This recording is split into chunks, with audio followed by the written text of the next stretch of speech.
हरे कृष्णा। आज हम आपको लेकर आए हैं पश्चिम बंगाल में स्थित एक ऐसे गौरधाम में जिसके बारे में बहुत कम लोग जानते हैं। यह है श्री जगदीश पंडित श्रीपाद चाकदाहा। चाकदाहा एक ऐतिहासिक पवित्र स्थान है। द्वापर युग में भगवान श्री कृष्ण के पुत्र प्रद्युम्न ने इस स्थान पर समरासुर का वध किया था। तभी से यह स्थान प्रद्युम्न नगर नाम से प्रसिद्ध हो गया। जसरा ये जाएगा क्या? ये जाएगा बजोला से। बाद में पुराने काल में जब भागीरथ सगर वंश के उद्धार के लिए गंगा को लेकर आ रहे थे तो इसी स्थान पर उनके रथ का पहिया घस गया। तब यह स्थान चक्रधर कहलाने लगा। वर्तमान में यह स्थान प्रचलित रूप से चकदाह के नाम से जाना जाता है।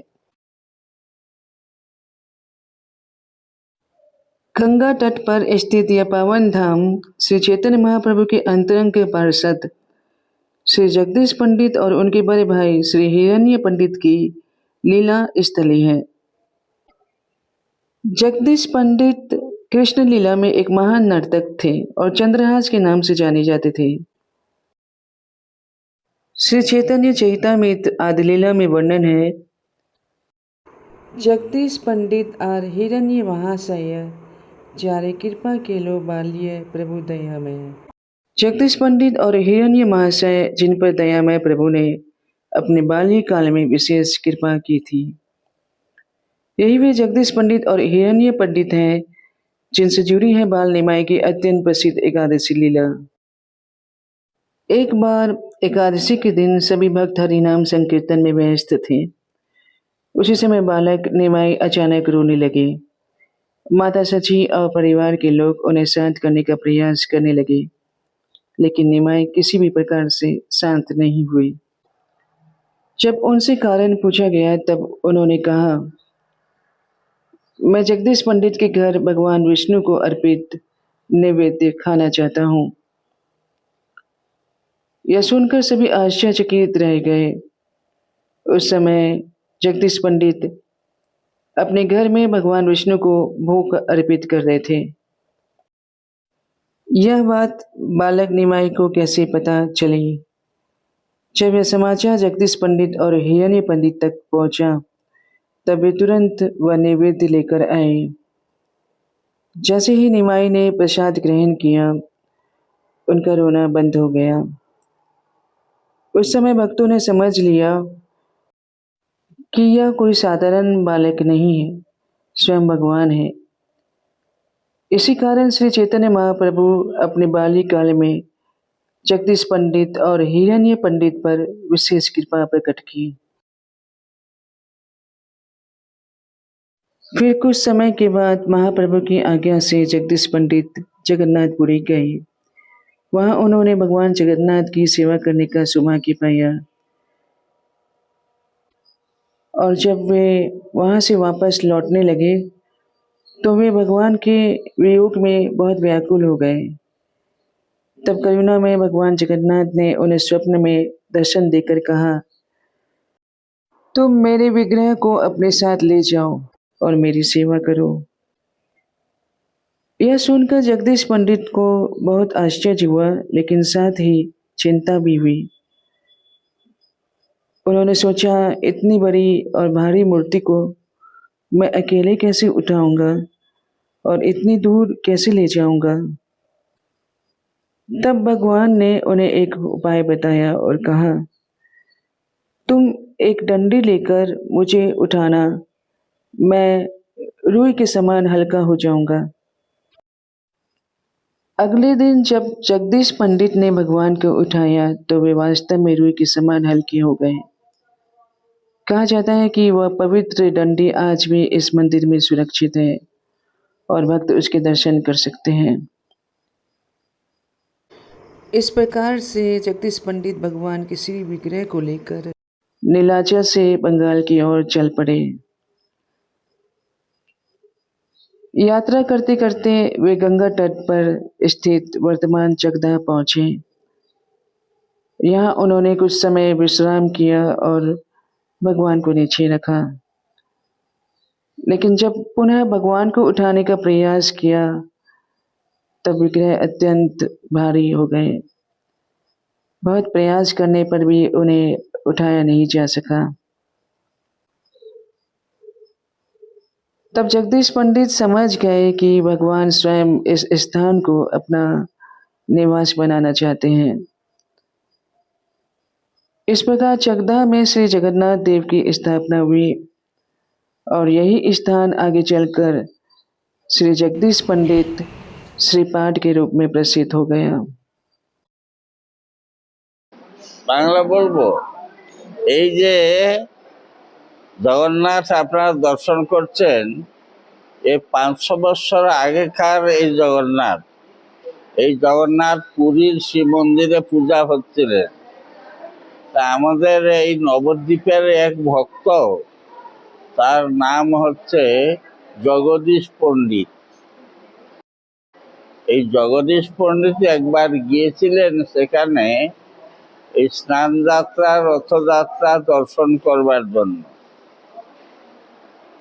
সেই তিনি জগন্নাথকে স্নান বেদির উপরে দর্শন করে তিনি তার মনে মনে চিন্তা হলো যে হে প্রভু জগন্নাথ, আমি যদি আপনাকে আমার বাড়িতে নিয়ে যেতে পারতাম তাহলে আপনার সেবা করে আমার জীবন ধন্য হতো। এই মনে মনে চিন্তা করছেন। তখন জগন্নাথ তার রাজা মহারাজা গজপতি সম্রাট পুরুষোত্তম দেব জগন্নাথ ভক্তের মনের ইচ্ছা জানতে পারলেন। তখন রাত্রেবেলা তিনি পুরুষোত্তম দেবের গৃহে গেলেন। জগন্নাথ, এই জগন্নাথ গিয়ে তাকে বললেন যে দেখ পুরুষোত্তম, এবারে 12 বছর অন্তরে অন্তরে পুরীতে বিগ্রহ পাল্টানো হয়, তাকে নবকলেবর বলে।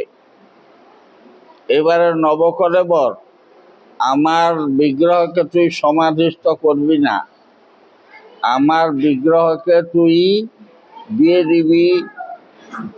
নবদ্বীপ থেকে এক ভক্ত এসছে, তার নাম জগদীশ পণ্ডিত, তাকে এই বিগ্রহকে তুই দিয়ে দিবি, আমাকে দিয়ে দিবি।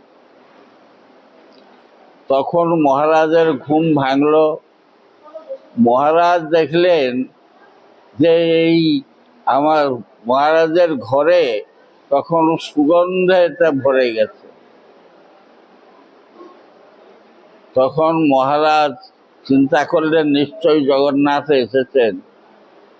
ঘরে অগুরু, চন্দন, কস্তুরী এই সমস্ত গন্ধ, সুগন্ধ।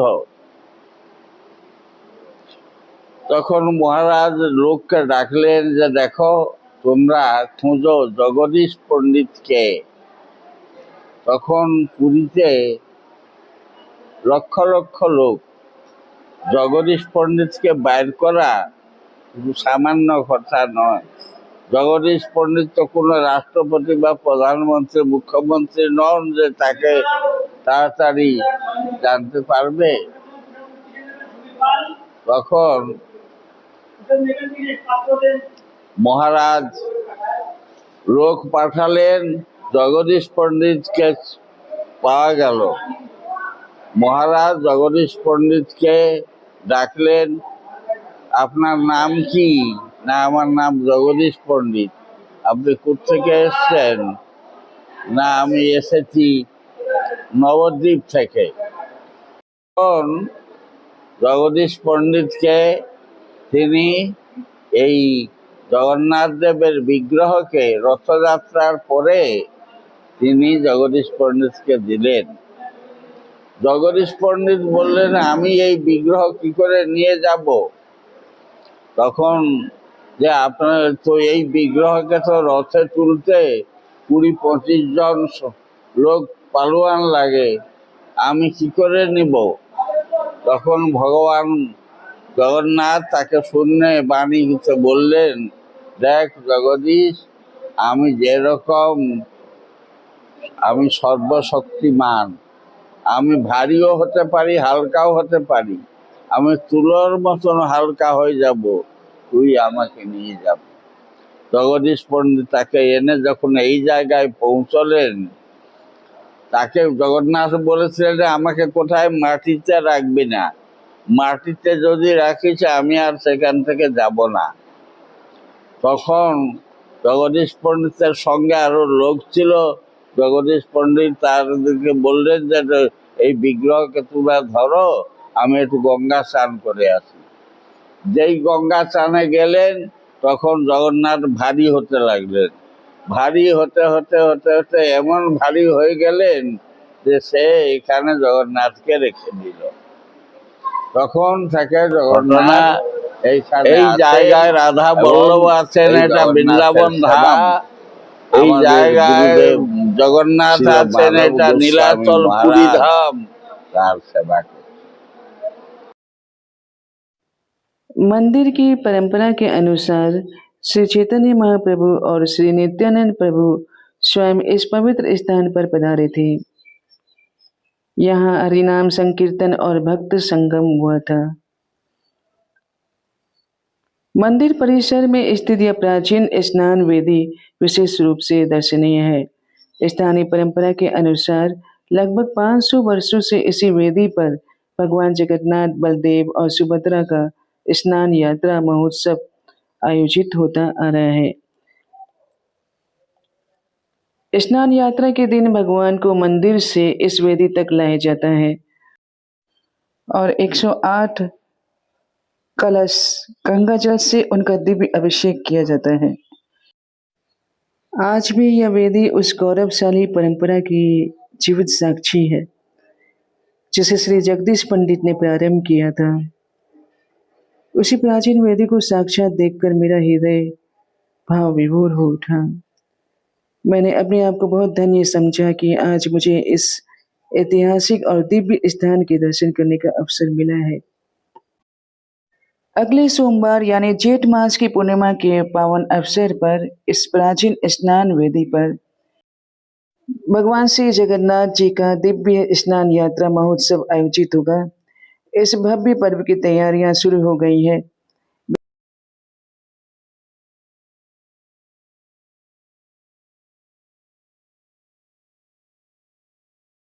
वेदी को रंगों से सजाया जा रहा है ताकि भगवान का अभिषेक और भी भव्य हो सके।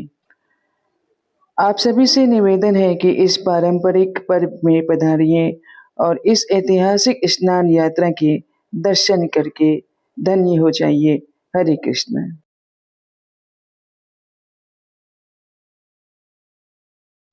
जब श्री चैतन्य महाप्रभु जगदीश पंडित के घर संकीर्तन करके नीलाचल जाने की योजना बना रहे थे, तब दुखिनी जगदीश पंडित की धर्म पत्नी महाप्रभु के वियोग में अत्यंत व्याकुल हो गई।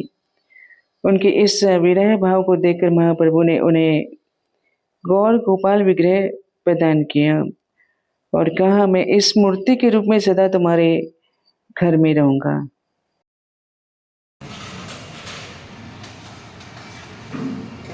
बाद में राजा कृष्णचंद्र के संरक्षण में मंदिर का विकास हुआ। मंदिर की सेवा के लिए भूमि दान की गई और यहाँ भव्य उत्सवों की परंपरा स्थापित हुई। यद्यपि समय के साथ मंदिर ने अनेक कठिनाइयाँ देखी, लेकिन भगवान की कृपा से यह पवित्र धाम आज भी जीवित है और देश विदेश से भक्त यहाँ दर्शन के लिए आते हैं। इतिहास और दिव्य लीलाओं को जानने के बाद अब हम आपको अपनी इस पावन यात्रा का व्यक्तिगत अनुभव बताते हैं। इस यात्रा से पहले हम अंबिका कलना गए थे। सच कहते हैं कि आज भी हम उस धाम की कथा को नहीं भूल पा रहे हैं। यदि आपने मेरी अंबिका कलना की वीडियो अभी तक नहीं देखी है तो उसे अवश्य देखिए, क्योंकि उस धाम का इतिहास और महिमा वास्तव में बहुत अद्भुत है। तो बने रहिए इस श्लोकामृत यात्रा के साथ। फिर लेकर चलते हैं अगले वीडियो में। हरे कृष्ण।